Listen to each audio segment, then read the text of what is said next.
Hola, buenas tardes a todos. Vamos a resolver el examen de Bioquímica de Canarias del año 2024, convocatoria ordinaria. La primera pregunta dice, para la especie química, esta de aquí, indique el número de protones, neutrones y electrones que posee. Bueno, es pregunta teórica.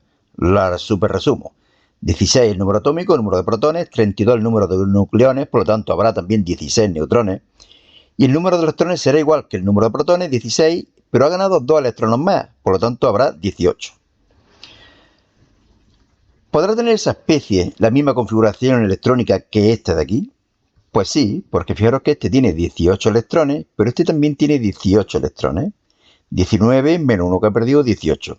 La primera es el ion sulfuro, S2 negativo. La segunda es el potasio positivo. Teniendo en cuenta la posición de X y bueno, aquí he puesto las configuraciones electrónicas del sulfuro, del ion potasio positivo y del ion argón. Las tres especies químicas tienen la misma configuración electrónica. Teniendo en cuenta la posición del azufre y del potasio en la tabla periódica, razone qué tipo de enlace se formará entre los elementos X e Y y escriba la fórmula del compuesto resultante. Bueno, es un metal, con un no metal, se forma un compuesto iónico. Su fórmula será K2S, sulfuro de potasio. Nombre o formule los siguientes compuestos. Bueno, aquí lo tenéis, no hay ninguna dificultad ninguno. Nada, ¿no? Paso a la siguiente. Para las moléculas de trifluoruro de fósforo y trifluoruro de boro, escriba sus estructuras de Lewis, o de Lewis, o de Lewis, como decíamos antes. Bueno, aquí las tenéis. Fijaros que la diferencia, casi la única diferencia está en que mientras que el fósforo tiene un par de electrones no compartidos, el boro no tiene ninguno. Eso que hace que la estructura, la geometría electrónica del trifluoruro de fósforo sea tetraédrica, mientras que la del trifluoruro de boro sea triangular plana. Geometría molecular, piramidal trigonal, puesto que tiene un par de electrones no compartidos. Geometría molecular, triangular plana. Polaridad, en este caso, en el trifluoruro de fósforo no se anulan los momentos dipolares, polar por lo tanto, y en este caso sí se anulan los momentos dipolares, por lo tanto apolar. Y luego tenemos una serie de moléculas que, bueno, nos piden nombre o fórmula. Aquí tenéis explicado lo que hemos dicho antes, podéis pausar el vídeo, pero unos segundos y paso a la siguiente pregunta. ¿Aquí hay alguna sustancia un poco rara? Bueno, pues ninguna, ¿no? Un peróxido, que cae bastante, una sal ácida.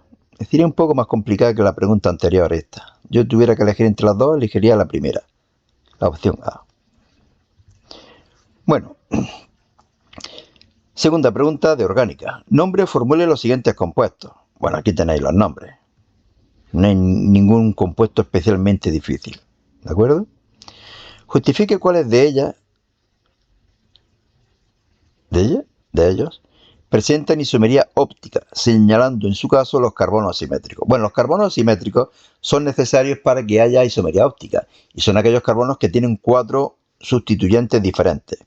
De esos 5 compuestos, estos 2 presentan isomería óptica. Fijaros que este carbono tiene 4 grupos diferentes: hidrógeno, bromo, metilo y mogollonazo. Este también, hidrógeno, metilo, COOH y mogollonazo. Y este también, grupo de hidroxilo, metilo, etilo y mogollonazo. Por lo tanto, estos 2 carbonos presentan isomería óptica. Los otros compuestos no tienen carbono asimétrico C. Formule y nombre los 3 isómeros de fórmula molecular C5H12. Fijaros que cuando el número de hidrógeno, el número de hidrógeno es el doble de los átomos de carbono más 2, 5 por 2, 10 más 2, 12, no hay ninguna insaturación. Es decir, no hay ni ciclos, ni dobles enlaces, ni triples enlaces.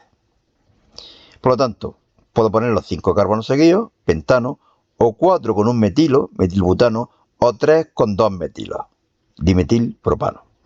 D. El fenol reacciona en medio ácido con el ácido acético, el ácido etanoico. Escriba la reacción que tiene lugar. ¿Qué tipo de reacción es? Es una reacción de esterificación. Es una condensación intermolecular. Se elimina una molécula de agua entre el OH y el H. El OH y el H. Y se forma el acetato de fenilo o etanoato de fenilo. Evidentemente más agua. Y esta es un pelín más complicada por un detalle que os voy a decir ahora. Nombre o formule los siguientes compuestos. Bueno, principio tampoco aquí hay ningún problema. Estos serían los 5 compuestos. El apartado B dice razones si alguno de los siguientes compuestos presenta isomería geométrica y nómbrelos. Bueno, la isomería geométrica la presentan los ciclos o los alquenos. Pero además, en los alquenos, que es la posibilidad que tenemos aquí, puesto que no hay ningún ciclo, los carbonos unidos por el doble enlace tienen que tener dos grupos diferentes. El 1,2-dicloroetano evidentemente no tiene doble enlace, no presenta isomería geométrica, pero el eteno tampoco tiene la condición que habíamos dicho antes. Los carbonos unidos mediante el doble enlace tienen 2 hidrógenos cada uno y tienen que tener grupos diferentes. Es lo que ocurre en el 2-buteno. Fijaros que aquí tenemos el carbono, el doble enlace. Este carbono tiene dos grupos diferentes, metilo e hidrógeno, y este carbono también tiene dos grupos diferentes, metilo e hidrógeno. Cuando los dos metilos están del mismo lado del doble enlace, cis, cuando están del lado contrario, arriba y abajo, trans. Me quedo aquí para leer el apartado C. Bueno, voy a explicar primero el D. Dice, ¿presentará isomería geométrica alguno de los compuestos del apartado A? De estos 5 compuestos. Bueno, pues tengo que ir buscando carbonos asimétricos que tengan 4 grupos diferentes. Fijaros que, por ejemplo, este carbono es asimétrico. Tiene hidrógeno, CH3, etilo y este mogollón. Este no. Este creo que tampoco tenía. Ahora lo vemos. 3-metilpentanamida. Este creo que sí. Y este parece que no. Parece que no, pero sí tiene.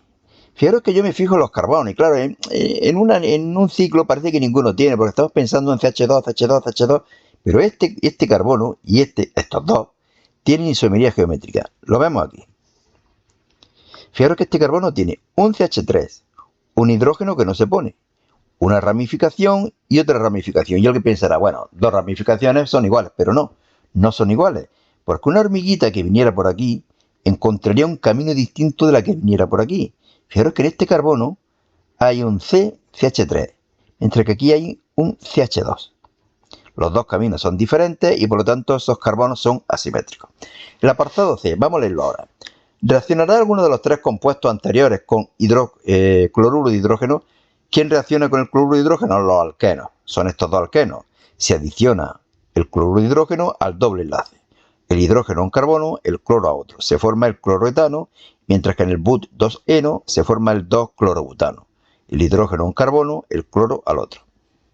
Bueno, un pelín más complicado, ¿no? Que también el otro. Parece que es más fácil hasta ahora el A. 3A. En un recipiente de 5 litros introducimos 1,25 moles de amoníaco estableciéndose el equilibrio. Bueno, cuando no dicen nada de la otra sustancia es porque no se ha introducido nada de la otra sustancia. El equilibrio es este. En un principio tenemos 1,25 moles, 0 y 0. Y cuando haya pasado un cierto tiempo, por cada 2x moles de amoníaco que se eliminan, se forman 3x moles de hidrógeno y x moles de nitrógeno. Fijaros que delante de cada x está el coeficiente estequiométrico de la reacción. Bien, nos dicen que al final, cuando se llega al equilibrio, quedan 0,31 moles de amoníaco, es decir, que 1,25 menos 2x es 0,31. De aquí despejamos x, 0,47, y ya podemos saber el número de moles de nitrógeno y el número de moles de hidrógeno. Dividimos por 5, por 5 y por 5 y obtenemos las 3 concentraciones. Bien, apartado B. Determine el valor de K sub C. Concentración de producto elevado a sus coeficientes estequiométricos dividido concentración de reactivos elevado a sus coeficientes estequiométricos. Lo conozco todo, sustituyo, calculo y obtengo un valor de 0,48, 0,548. Bien, el C tiene... Vamos a ver, no lo van a poner bien de todas formas, pero yo he estado dudando un cierto tiempo. Dice, si la entalpía y la entropía estándar de la descomposición de amoníaco es 46,2 kJ/mol y menos 193 J/mol, Kelvin menos 1, respectivamente, justifique numéricamente si la reacción será espontánea o no. Bueno, ya sabéis que delta G es igual a delta H menos T delta S, pero es que no lo dicen los valores, y por lo tanto tengo un valor de 103,7 kJ/mol. Valor positivo, por lo tanto reacción no espontánea. Pero si nos queremos fijar en esta reacción, fijaros que aquí hay 2 moles de amoníaco. Y aquí me están dando kJ/mol. Por lo tanto, si yo me quisiera referir a esta reacción en concreto, con esos coeficientes estequiométricos, quizá tendría que multiplicar esto por 2 y esto por 2. ¿De acuerdo? Pero no creo que haga falta referirse a esta reacción en concreto. Porque aquí puede haber un 2, un 3 y un 1, pero podría haber un 20, un 30 y un 10. Y sería igual de válida la reacción. También podría ser 1, 3 medios y un medio. Entonces, el valor de delta G para la reacción depende de los coeficientes estequiométricos. Yo creo que usamos estos valores, damos kilojulios por mol y me quito de complicaciones. También podríamos haberlo hecho teóricamente. Fijaros que me están diciendo que delta H es positivo. Delta H positivo. Y delta S negativo. Delta S negativo. Pero va con signo menos. Por lo tanto va a ser un número positivo más un número positivo siempre, independientemente del valor de la temperatura. Y por lo tanto delta G siempre va a ser positivo y por lo tanto la reacción siempre a cualquier temperatura va a ser no espontánea. Yo creo que queda más elegante así. Seguimos. Pretendemos preparar una disolución saturada de sulfuro de plata, cuya constante del producto de solubilidad es 2,1 por 10 elevado a menos 49. Coño. Qué numeraco, ¿no? Qué bajísima es el producto de solubilidad. Calcule su solubilidad molar. Bueno, equilibrio de disociación. Sulfuro de plata, plata y sulfuro. Este 2 multiplica a la solubilidad, es decir, las concentraciones en el equilibrio serán 2S y S. La constante, concentración de los productos elevado a sus coeficientes estequiométricos, 2 y 1, 2S cuadrado, S, 4S. Esto cae muchísimo en selectividad. Y es que es una chorrada, porque aquí se despeja S, se calcula y se obtiene este valor. ¿Que uno se puede equivocar en vez de poner raíz cúbica en la calculadora raíz cuadrada? Pues sí. Pues sí se puede equivocar uno en alguna chorrada de estas. Pero vamos, el problema en sí es bastante fácil.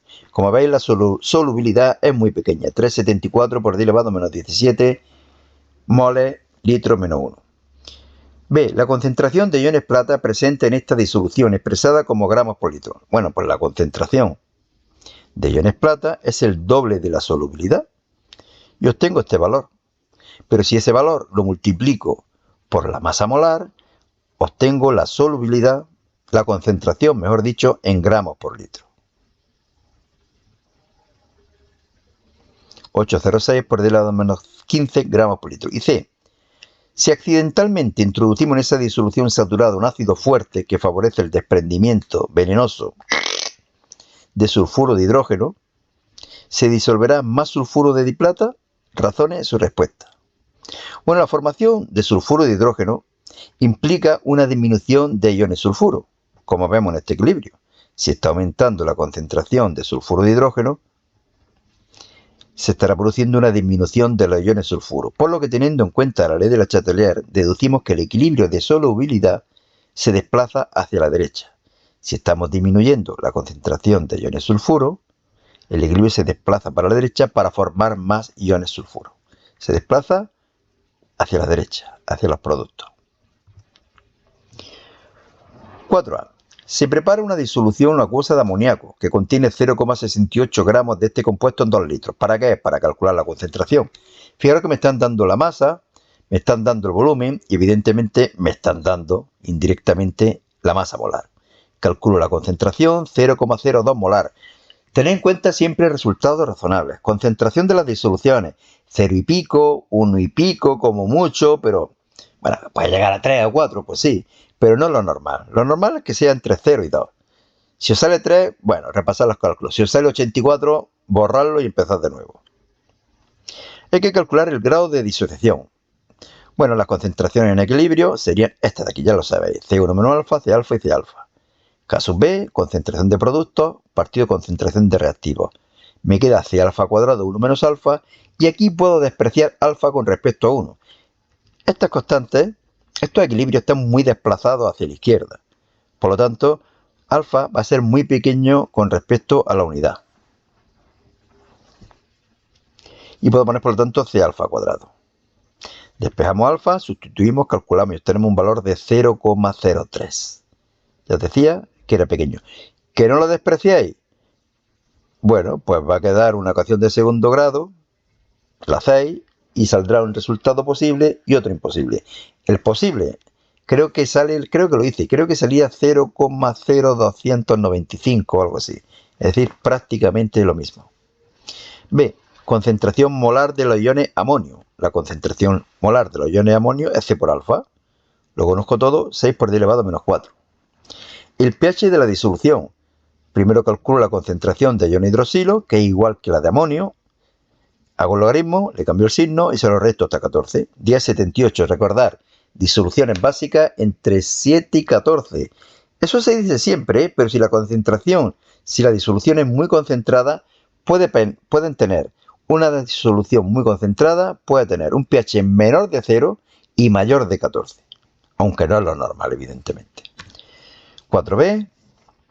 Calcule el pH de la siguiente disolución. Una disolución de 10,95 gramos de clorhídrico en agua hasta preparar 5 litros. Bueno, es un ácido fuerte y por lo tanto la concentración de iones hidronio será igual que la concentración de clorhídrico. Masa molar, volumen. Es decir, concentración de ion hidronio igual que la de clorhídrico, 0,06. Fijaros lo que siempre decimos, valores entre 0 y 1 es lo normal. pH menos logaritmo de la concentración de iones hidronio, 1,22. pH entre 0 y 7. Disolución ácida. B. Una disolución de hidróxido de potasio 0,075 molar. También calcular el pH, lo mismo que antes. Es una base fuerte y por lo tanto la concentración de iones hidroxilo es igual que la concentración que hemos puesto de hidróxido de sodio. 0,075. Calculamos el pOH y se lo restamos hasta 14. 12,88. Entre 7 y 14, pH básico. C. Escriba la reacción de neutralización. Ácido más base, sal más agua. Y calcule el pH de la disolución obtenida cuando se mezclan. Fijaros que esto es un poquitín más complicado de lo normal. 50, bueno, a ver, tampoco es nada del otro mundo. 50 mililitros de la disolución de clorhídrico del apartado A con 30 mililitros de la disolución del apartado B, el hidróxido de potasio.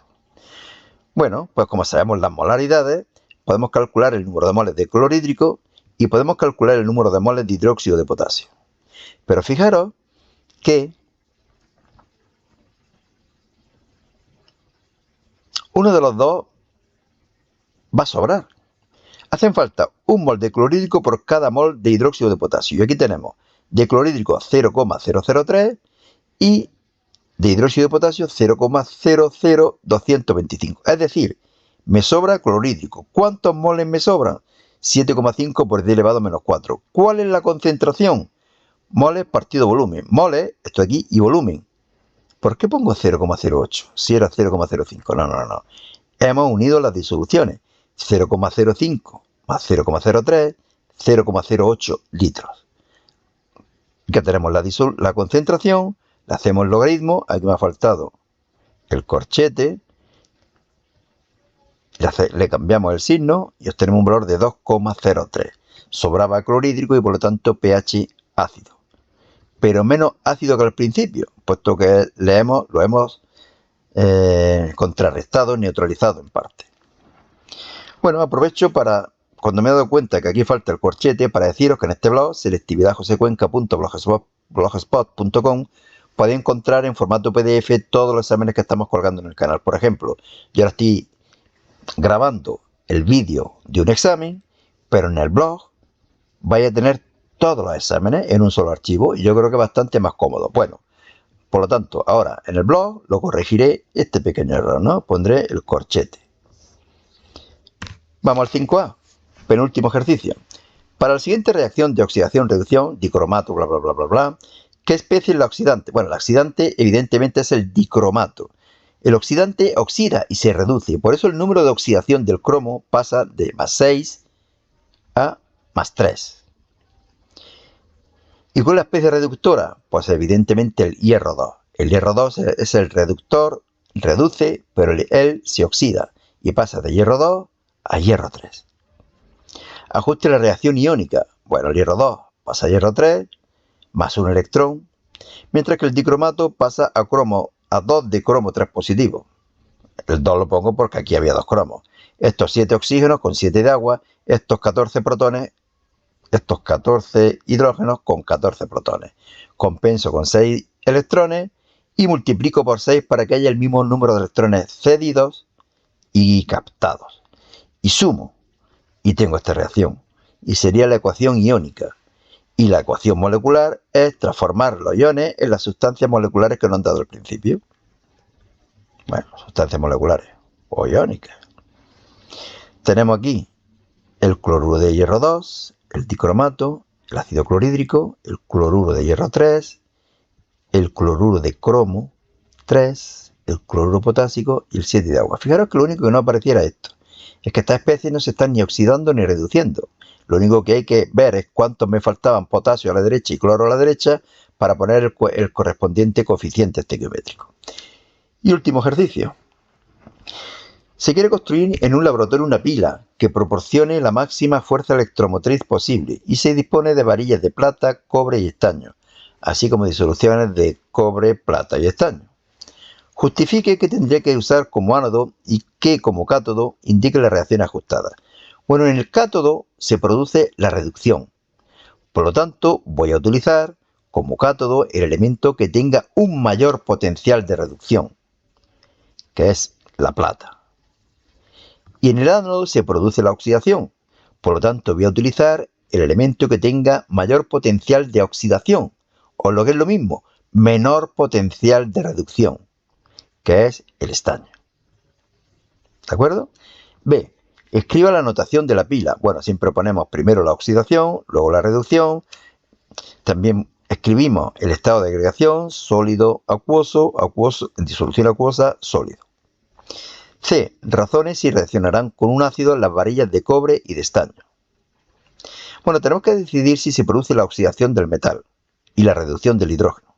Como el potencial de reducción del hidrógeno es cero, para que el potencial total sea positivo, reacción espontánea, el potencial de oxidación debe ser positivo, o lo que es lo mismo, el potencial de reducción debe ser negativo. ¿Cuál tiene el potencial de reducción negativo? El estaño. Por lo tanto, solo se oxida el estaño. Y aquí se acaba el examen. Pero fijaros que si yo sigo dándole avanzar página, aquí no se ha acabado esto. ¡Ping! EBAU Química de Canarias, 2024, convocatoria extraordinaria. Es decir, que en este blog, en este archivo, tenéis todos los exámenes. Claro, evidentemente no voy a hacer un vídeo con 523 horas. Vamos haciéndolo de examen en examen. Bueno, pues aquí se acaba.